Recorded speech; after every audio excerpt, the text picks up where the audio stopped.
tuned in to the Ross Tucker Football Podcast, guiding your gridiron journey, none other than your host, former NFL lineman, Ross Tucker. Oh, yeah, it is. But it's not just any Ross Tucker Football Podcast. It is a Wisdom Wednesday, presented, of course, by DraftKings, and we had to bring him back.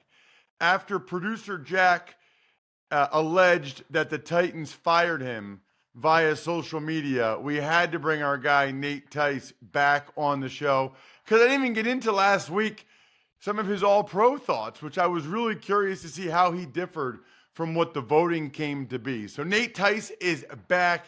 I'm fired up about that. Love those of you that spread the word via social media.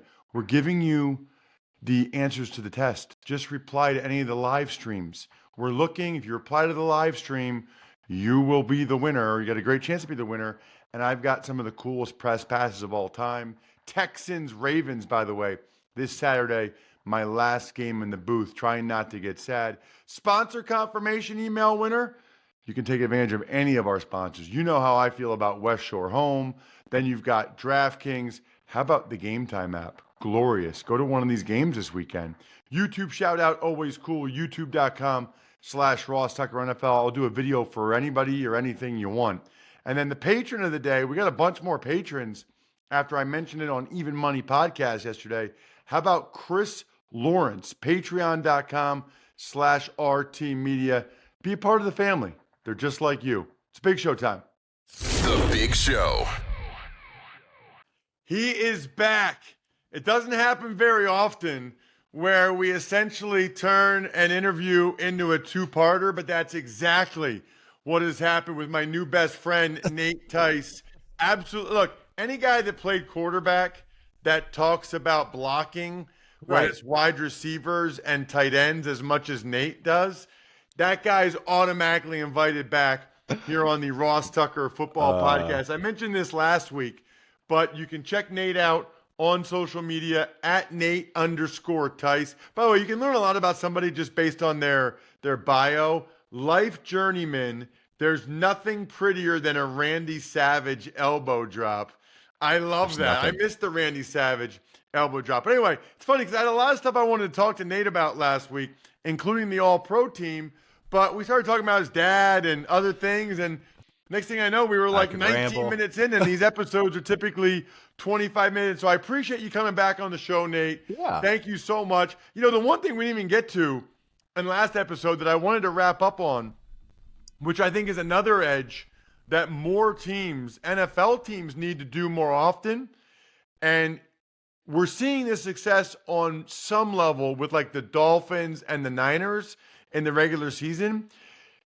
Michigan in that national championship game last week, having the extra O-lineman or multiple tight ends or having the O-lineman off the ball or wider and then inserting the tight end inside.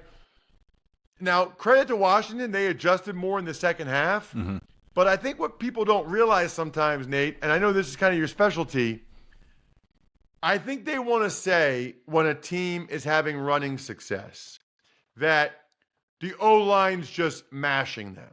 Right. And they're just killing them up front, right? And by the way, that might be the case. They might just be knocking them backwards, knocking them down. That might be the case. But also, what Michigan did was, and more teams I think should do this, and I think the Shanahan tree does this with their tight ends and fullbacks, they create extra gaps that defenses aren't used to having to defend. Mm-hmm. And so they lose gaps.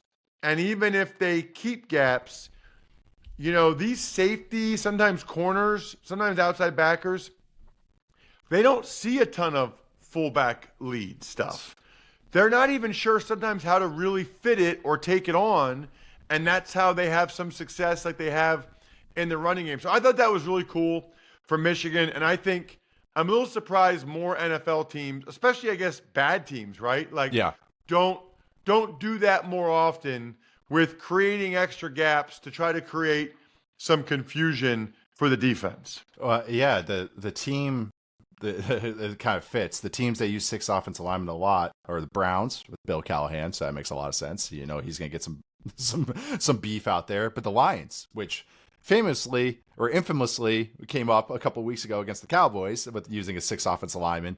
But that's absolutely, because also another thing is you're just talking about the motion and everything. I thought Michigan's heavily designed run plays were awesome because they were trying to mess with, so they'd shift the formation strength a lot. And you could see defenses trying to go, like Alabama got caught several times with their safeties not rotating down because of the new formation strength and everything. So they're just trying to catch you that little half second. I've thought, of course, the Dolphins are kind of right now this year kind of the famous team for using motion because it's just so much speed and you can just see it when you're watching them. The Rams this year, and even the Packers a little bit, all Shanahan guys, but the Rams this year, how they've used motion in the run game has been really cool. Just using, they're a lot of 11 personnel, just 3 receivers, but just using their tight end right at the motion. I just been calling it a speed motion, and they'll just run duo, right down the gut. But what they do is they switch the tight end side right at the snap of the ball. So they have him do like a kick out motion on duo. And I think so many times duo, I love duo, and anyone, I hopefully you do too as a former officer. It's like my favorite run play because it has answers to everything and you can run out of anything. But what I think is so cool is as defenses have gotten smarter, they go, all right, you're in this bunch formation to our right. Okay, well, if you guys run duo, it's going to go to the tight end side. But then right at the snap, flip that tight end to the other side. Now that run's going to that side, that backside defensive end who thought he was going to be on the backside is now at the point of attack. So he stands up, and then now he's not attacking that tight end. We just talked about tight end blocking and how it's iffy right now. This helps that because you're creating surprise. Like Sun Tzu would be very proud of this, like just creating a surprise element with all of this. But I think those teams, they're going to get copied. Like I've already seen the Steelers copy it. Steelers were trying to grab at anything this year. They're like, does that play work? But they played the Rams, and also a week later, they're using the Rams run concepts, which I thought was really funny. It's a copycat league. But like you said, offensive line, I think a lot of people just go, they're beating them up front. How much of blocking in offensive line play is numbers and angles?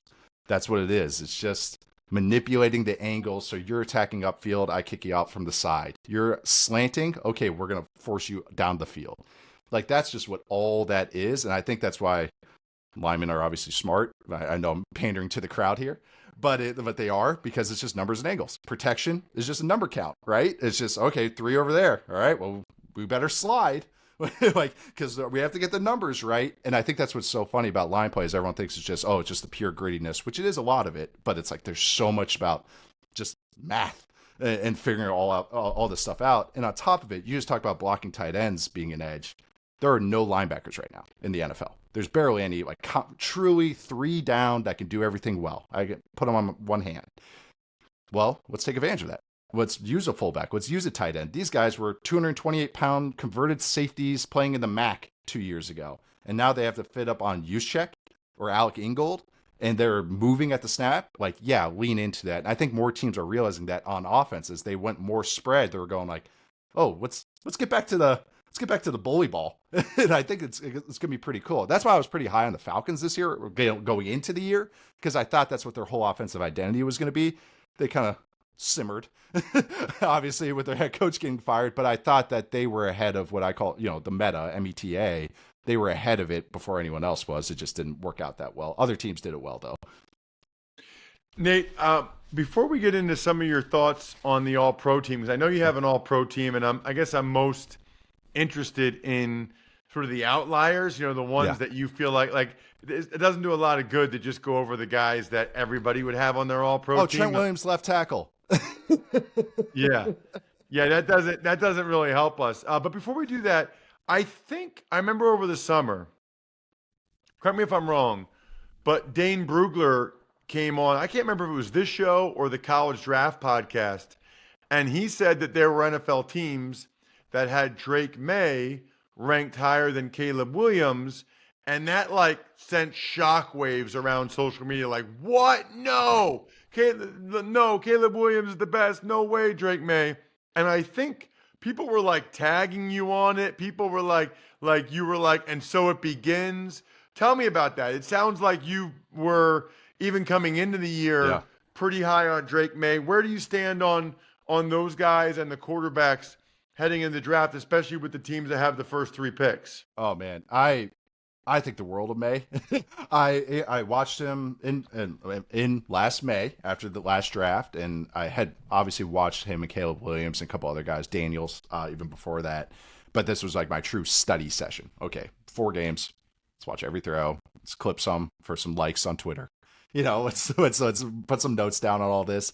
And I'm watching May, and I'm like, all right, this is okay. If I'm watching the elite quarterbacks right now in the NFL, this is what they look like as far as athleticism, as far as size, as far as pushing the ball, as far as being aggressive over the middle of the field. I truly think attacking over the middle of the field, that kind of 10 to 22 yard area, where there's digs and seams, benders, and stuff over the middle where all those bodies are, that's like shooting a 3, like for quarterbacks. That's the toughest shot, but you got to make them. Like, it's modern NBA play. It's like you have to make that shot now. So I get worried when I see quarterbacks that don't throw those, but I like quarterbacks a lot that make a living off that already. That they already in college making those hard throws. He handles protections against NC State. He's changing line slides and changing it into a full new sprint out protection against blitzes. So it's like, all right, this guy's a redshirt sophomore. They've already given him protection stuff. And it's like, okay, those are just little signs that you see. That's like, okay, that's good. That's good. That because day one in the NFL, they might do that to him. And they're like, okay, well, what if he was like, I've never even huddled before? You get some of those different transitions for these guys. I think to me, he has everything you want. It's 3-level accuracy. I think some people have made the stuff that he was his big negative last year was he'd work back in the pocket trying to create a play. I think he's done a much better job this year of stepping up and out of the pocket, which you need to do in the NFL. But on top of it, he's one of, if not the best scrambling quarterback in the NFL, which I think blows a lot of people's minds. I can literally say that statistically. I think he had the second highest rate of first downs per scramble. I think he runs like a 4.5 and change at 230 pounds. I just think May has all the tools and the play style that the elite quarterbacks of the NFL today. He can play within structure and out of structure. But if you can't tell, I really like him. I think others are catching up that like, oh yeah, this May guy's pretty good. He had a terrible team around him as far as offensively. The O-line was very leaky. The offensive system was very basic. He didn't have a lot of catching help, but he maximized it to the fullest, brought his team back several times. And I still like Caleb, and I still like Jane Daniels a lot. I think just that, to me, it's pretty clear that like he has all the check boxes to what you would take at the number 1 spot. That's awesome. Yeah. I like people that feel strongly about something like that, almost as strongly as I feel about Labatt Blue Light. Nate, you know it, when I was in Buffalo. So we used to, on Fridays after practice, go to the Big Tree Inn. The whole table was full of Labatt Blue Light, and thankfully Drew Bledsoe paid the bill. Live life to the power of we. Always enjoy responsibly beer. Labatt USA, Buffalo, New York. Okay. Love that. So now, 30 minutes later, let's dive into the All-Pro team that I was hoping to have you on the show on last week. Man, we could have long conversations. But who are the guys? Give me 2 or 3 guys that are on your All-Pro first or second team that people listening or watching YouTube.com/Ross Tucker NFL would be like, wow, whoa. Yeah, I would say my first team center, and I think this guy fully deserves it this year, and it's not a knock against the guy who's my second team center, but my first team center is Frank Ragnow from the Detroit Lions. I think he's been phenomenal this year. He's battled injuries in a couple games. He missed 2.5 games, but other than that, when he's out there, he at times is the most valuable player of this Lions offense. More than Goff, more than the receivers, more than Jahmyr Gibbs or David Montgomery or Sam Laporta. I think he makes that system go. I think their offensive line coach, Hank Fraley, does a great job of changing the run. They run every type of run concept possible, but just their protections are, just their rules are some of the best I've seen. You can tell he's a former player because they get that. Like, if you're bringing a blitz, look, they're sorting that stuff out, and Ragnow's the part of that. So I wanted to give him a nod. I was torn between him and Jason Kelsey in first team, second team. I think Tyler Linderbaum had a great year as well for the Ravens. That would be, if we had a third team, he'd be on there. But I think Ragnow, I want to give him a tip at the cap as my first team All-Pro center. Yep, I can see that for sure. And he's got, I don't remember what it is, but he's got some type of injury that like is never going to go away. Never. Like they can't fix it, and he just has to play through it. I don't know if he practices. I don't know what they do. Do you know what it is? I'm forgetting right now. He does though. He has a medical thing where it's like he's always going to have an injury every year. I want to say maybe a nerve thing. Like he has some type of injury that like they can't fix it. He just has to manage it for as long as he wants to continue playing football. I need to find that out. All right. Yeah. So give me another one. Okay. One of my second team receivers is DJ Moore from the Chicago Bears.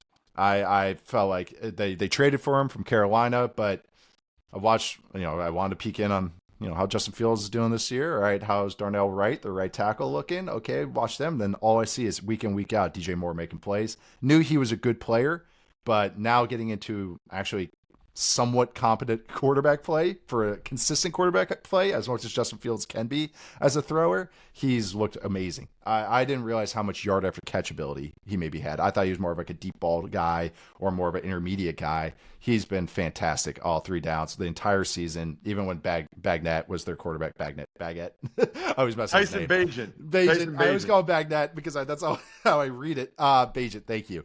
Even when he was the quarterback, he was still performing. So I wanted to get him on the second team, even though that was pretty tough because there's some other good candidates up there. So I did Falcons at the Bears week 17 for CBS in the booth. Yes, you did. And DJ Moore is definitely better than I realized. I mean, they could not stop him, and he's like a running back when he gets the ball in his hands, but he does all the receiver things. And interestingly, Nate, you'll appreciate this, because your dad went to Maryland, right? Yep. So DJ Moore, because I did one of DJ Moore's high school state championship games. Okay. He was not one of the 5 best players on his high school team. Which high school was it? DeMatha? Imhotep Charter in Philadelphia. Okay. So they have like 10 D1 guys a year, right? Yeah. And he was like good, but there were other guys, DeAndre Scott, who went to Arizona State. Yeah. Like, there were other guys that. I remember DeAndre Scott. That's so funny. I was at Pitt at this time, and we recruited DeAndre Scott. That's so funny. There were guys that got more attention than DJ did. He went to Maryland, and then the next thing you know, it's like he's really good, and he's a first-round pick. And Imhotep also didn't throw the ball very much when he was there, but it's pretty cool what he's been able to do and sort of the example he is for the city kids. While we're on it, I got to ask you, what are your thoughts on Fields, Nate? Because he was awesome. Yeah. In that Falcons game. That first touchdown to Moore. It just seems like he still makes some of the same mistakes in terms of taking sacks and stuff. And that might be the former offensive lineman. It drives me nuts. Yeah. But then there's also like twice a game he'll break free from a D lineman for like a long run. I know. He's the hardest. I was high on him coming out of college. He's finally looking what I thought he would look like at Ohio State. But still, there's a huge difference between fun and good. And that's what he is, the hardest one for me to like kind of go like, all those great plays running out of the sack. The touchdown throw to DJ Moore I thought was brilliant in that game, in the corner of the end zone. That was an unbelievable throw. But I brought this up when I was talking about Drake Maye. Doesn't work over the middle of the field consistently. You can't run quick game with him because he has a long throwing motion. So it's one of those guys where he takes off some from the plate or from the table and puts stuff back onto the table. It's like now you have to figure out how much he's taking off. I think with their decision, I view Maye as a better prospect coming out of college than I even thought of Fields, and I was pretty high on Fields. The discussion is if they prefer Caleb Williams, because Caleb Williams has a lot of the same kind of issues that Fields has as far as, maybe go and look to create a little too often, could be inconsistent throwing over the middle. I think Fields is a way bigger and better athlete than Caleb Williams, which is also what causes me pause sometimes with Caleb Williams. That he's 215. What does he run, actually, as opposed to Fields, who's 230 and runs like a 4.3. That's where the trade. Fields is strong, big, and fast, for sure. He's the fastest guy in the field, no matter what. And that's the difference. So for me, with the Bears at the number 1 spot, I think they should still go with Maye. There's the whole contract spot, but also I just think Maye has even more upsides than Fields does. But I just think Fields has done nothing but make it hard. And I that's awesome. I feel like how he's played this last 6-ish, 7 weeks, once he came back from injury, this is the best he's ever played, and that he should be commended for that. Having said all that, I think Maye might still be the answer for the Bears at number 1. Got one last one, Nate. Give me one more guy on your all-pro first or second team that's kind of an outlier for you compared to others. I don't know if this is total outlier because he's getting some love, but I was going to say Quincy Williams, linebacker for the Jets, is my first team linebacker. I really liked him. He flashed on film the last year, and of course he had the celebrations. He is I haven't seen someone throw spears out there since Goldberg in WCW. Like this dude is just whacking guys, like just knocking them out with these shots and then celebrating after. I put him on first team. I think he deserves it. He's at the very least second team. I know he's gotten some pub this year, but I had to give him a shout because he's played tremendous football for the Jets. That Jets defense never died. Like even when it was happening on offense, they kept fighting, and he was a big part of that. I was so impressed by them that they came to play seemingly every week and never gave up and played good football even with what was going on the offensive side of the ball. Yep. Nate, thank you so much, man. Back-to-back weeks. Love having you on the show. Didn't mean to take up this much of your time. Back-to-back weeks, but had to get into it. Make sure you check him out on social media at Nate_Tice. And, of course, the Athletic Football Show is a great show that you guys should definitely check out as well. Nate, thank you so much for coming on the show. Really appreciate it. Thank you for having me. This was a blast. Love Nate Tice almost as much as I love the Game Time app. This thing is so cool. I mean, seriously, to be able to put up any city and see exactly what the prices are. So I like to see what the prices are of the game I'm doing. So the cheapest ticket right now for Texans Ravens Saturday on the Game Time app, $113. If you're watching on YouTube or DKN, I'm showing you the app on my phone. I am familiar. I know there's other ticketing apps or websites out there. I've used some of them before I found out about Game Time. Not even close. It's not even close. You can literally see the view from your seat before you buy. They actually tell you all the prices up front, and you can buy the tickets in seconds with just 2 taps. Plus, the Game Time guarantee means you always get the best price. How does that work? Well, if you find tickets in the same section or row for less, Game Time credits you 110% of the difference. Take the guesswork out of buying tickets with Game Time. Download the Game Time app, create an account, use code ROSS for $20 off your first purchase. Terms apply, so again, create an account and redeem code ROSS for $20 off. Download Game Time today. Last minute tickets, lowest price guaranteed. Tux Takes. All right, Ross. We'll start the Saints. They have fired their offensive coordinator, Pete Carmichael. Not entirely surprised by that. Pete is an awesome guy. My rookie year in 2001 in Washington might have been his first year in the NFL, Jack. So when I was on scout team, he would be the guy that showed us the scout team cards. Hard to believe it's 23 years since that was back in 2001. I think he's a good coach. They did not score as much as they want. I think Dennis Allen feels like he needs to make some sort of change and be able to sell that to the fans. And usually firing the offensive coordinator is pretty popular because every fan can call the plays better than the offensive coordinator. Eagles center Jason Kelce has told teammates that he is retiring. So I'll probably talk about this on a Ross report this week on social media as well, at Ross Tucker NFL.